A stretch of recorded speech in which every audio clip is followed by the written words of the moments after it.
Hey everyone, Matron here, bringing you another StarCraft 2 commentary, this time Game 2 of the Best of 3 series featuring Liquid Tyler spawning as the Red Protoss, and his opponent will be 6jax ViBE spawning as the Blue Zerg. This is round 4 of the losers bracket in the championship bracket of MLG Dallas 2011, as 6jax ViBE was able to make his way through that open tournament bracket. Very impressive, only just lost to Naniwa, and then he was able to do a ton of damage in the losers bracket so far. Again, Tyler, with a little bit of disappointing pool play, was seated fairly low in this losers bracket, so he has his work cut out for him. And if you have not watched the first game, make sure you do so. It was a great game on IC Cup test bug. Try not to spoil it for you if you want to go watch that now. But Liquid Tyler did lose in that one to ViBE. ViBE, a very aggressive play. He actually went for Mutiling, which is not something we see very often, and now he's going for a very fast spawning pool here. This is going to be an 11 pool after doing that extractor trick, getting out the extra drone. And Tyler, if he's late on his gateway here, he may not be walled off in time to defend against these lings.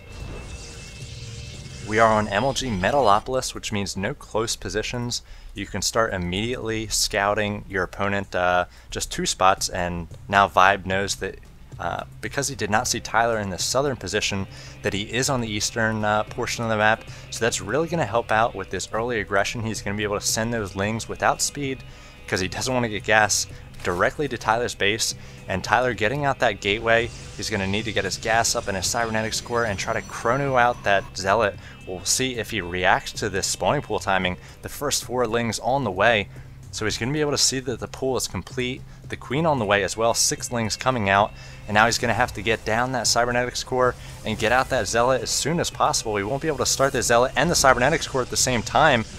Just 50 minerals, the minerals are ticking up slowly. He spends on another drone there, or another probe. He is actually queuing up probes, so he needs to get out the zealot, and the lings are on their way. Will the zealot be out in the time? Looks like another 30 game seconds. The lings might be able to get over there. Looks like a drone coming over as well, so I wonder what he'll be doing with that. The probe still doing its best to scout, try to get a timing on these lings. The zealot coming out in 10 seconds. The lings might be able to get in there. The zealot was a little bit late. Again, Tyler made 1 extra probe. Perhaps he should not have, and the Zerglings are able to get in here. So immediately starting to work on this pylon. If he can take this down, then the zealot production is going to stop. A chrono finally going down on the gateway, and now probes having to be pulled off. And it looks like ViBE is going to have the opportunity to kite these probes a little bit. He could turn around, try to take down a few of them. Looks like 1 probe going to go down. Tyler doing a nice job microing these probes as they do get low, sending them back to the mineral line. And just 2 lings left. They're not going to be able to take down this pylon. The Chronid Zealot finally able to wall off here, and another sentry coming out. So a formal force field will be able to be applied to that ramp. And so it looks like this initial pressure from ViBE, again remaining very aggressive in this series, now just trying to get as much scouting information as possible, perhaps pick off a drone or a probe there. And it looks like this zealot will eventually be able to track down these zerglings. The sentry coming in doing its best marine impersonation and taking down that last zergling. ViBE was able to expand here to his natural. If we check the worker count, it is 23 to now 19, so a little bit behind. He was a little bit behind getting up his gas as well. He won't be able to get speed out as early, and it looks like a Roach Warren is going to be what he's going for, but he does not even have enough gas to get out and roaches initially. Good placement here on this Overlord. He will be able to get some scouting information in just a bit. Looks like might be moving it in. Tyler going for what I imagine will be a 3-gate expand, getting out a number of sentries, saving up a bit of minerals at this point, getting down those 2 extra gateways, and he's ahead at this point. He knows he is, and he's just going to take advantage of this, getting the extra minerals there before he warps in that nexus. So he needs to play very conservative here. He could go for some sort of timing attack, take advantage of the fact that ViBE is going to be a little bit behind, and ViBE might have to take a risk or two, or a very good microplay at some point can even this up once again.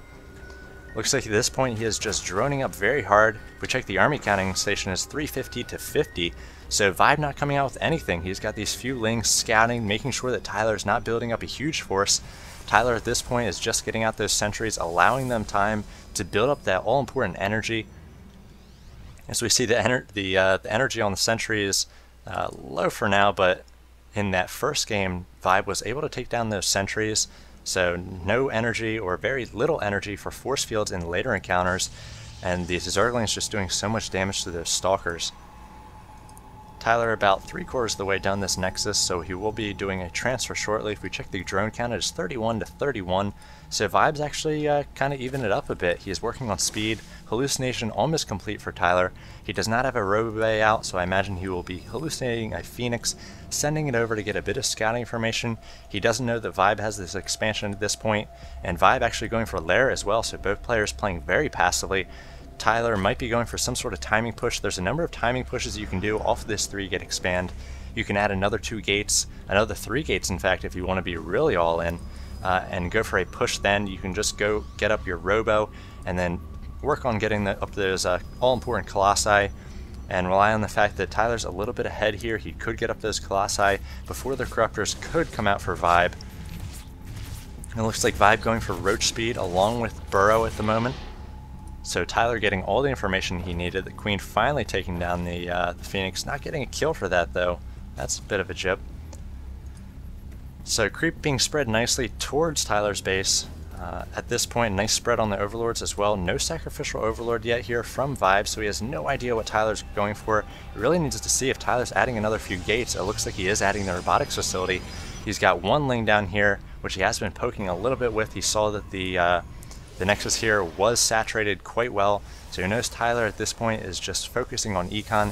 It is 43 to 41, so even with that quick pull, ViBE not too far behind, but if we check out the army counting station, Tyler way far ahead in that area of the game. So if he pushed out right now with those sentries using force fields, he could perhaps do a lot of damage to ViBE, keeping his minerals quite low, and now come another 8 roaches right on time to defend against any sort of timing push here. He does have Burrow and Speed about to complete, and I wonder if he will be aggressive with these roaches. We saw in that first game, he had a number of timing attacks against Tyler there. The roaches and Lings at the start, they were able to take down those sentries, and then that made it all the easier for the Mutas and the Lings at the end to clean up Tyler's forces. Tyler coming out that Observer right on time, and the roaches are going to be pushing out here, splitting up forces a little bit, trying to catch any probes that might be heading over towards space. And with this Burrow, ViBE might think he's safe, but the Observer right overhead. If we check out the army counting station, it's pretty even at this point, 1850 to 1850. The Roach is very strong against gateway units unless force fields are going up, and great force fields here. All these Roaches behind are not able to attack. Some probes actually being pulled off the line for defense here. I'm not really sure about that. Burrow not being very effective here as the Observer showing those Roaches. ViBE really needs to get those Roaches up. The Burrow not doing very much for him. The Immortal coming in here doing great damage against those armored Roaches as well. And now a few more force fields going on, denying those Zerglings the chance to get to those all-important sentries. And look at this Stalker here against that Menk statue and that force field, able to deny any access to those sentries. And Tyler with a huge victory there. If we check out the units lost tab, it is 3,000 to 850, and Tyler very far ahead. It looks like he will be going for a third, as you know, all the great players, when they are ahead, they just get farther and farther ahead. If we check out the army counting station, it is now 2,600 to 1,175, and ViBE at this point might need to use these speedlings to try to apply pressure and keep Tyler on his toes a little bit. Great positioning here on the Stalkers. They're going to be able to take down a few of those Zerglings before they do get away. Perhaps poking into the main as well, but he's got forces there. A few more Stalkers and sentries, so any sort of pressure for ViBE is going to be denied. ViBE also has up his third, but again, Tyler keeping even with his Zerg opponent. If we check out the Harvester count, is 56 to 47. So ViBE behind on bases in effect and in Harvesters as well.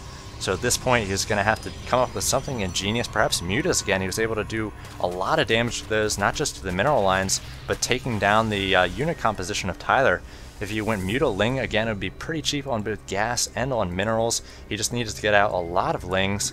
But Tyler does have up these sentries. It's going to make it a lot more difficult to get to these Stalkers this time. It looks like ViBE pushing in here once again with a few Roaches, trying to bait a Stalker. Oh no, Stalker! Stalker down to 5 HP, going down. And ViBE just taking one Stalker, going home, being very active with both these forces, making sure that Tyler has to defend on multiple fronts here. This is something we're seeing Zerg do more and more as the game develops, is attack on multiple fronts, use the fact that they're highly mobile, and the fact that Roaches and Zerglings are pretty powerful against Stalkers, especially in small numbers, as we see ViBE getting up Ventral, or the pneumatized Carapace. Can't believe I pronounced that right. And so he will be doing a lot of scouting with these Overlords as soon as that speed does kick in. It looks like he's going to do so right now. But at this point, still on the 3 bases, trying to get up this 4th desperately. But Tyler has the Observer there, he sees that, and oh, we see a Nidus network coming from ViBE. So this is the sort of thing that he needs to get back into this game. A few Hydras coming out as well. We see Immortals coming out for Tyler, as well as a Colossi, and a few upgrades. That Extended Thermal Lance being worked on as well.